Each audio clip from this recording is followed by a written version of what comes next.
తలలు ఆయనకి, నాకు 5 తలలు, నాకంటే బ్రహ్మగారికి 5 తలలు, నాకు శంకరుడికి ఏం తేడా, మేమిద్దరం సమానం, నేనే సృష్టిలో అధికుణ్ణి అని వేదములను పిలిచి అడిగాడు. నేనా కాదా అన్నాడు.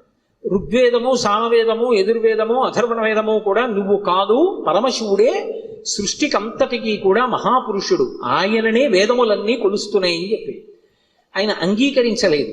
ఆయన అహంకారం తగ్గించడానికి శంకరుడు సభలోకి ప్రవేశించాడు.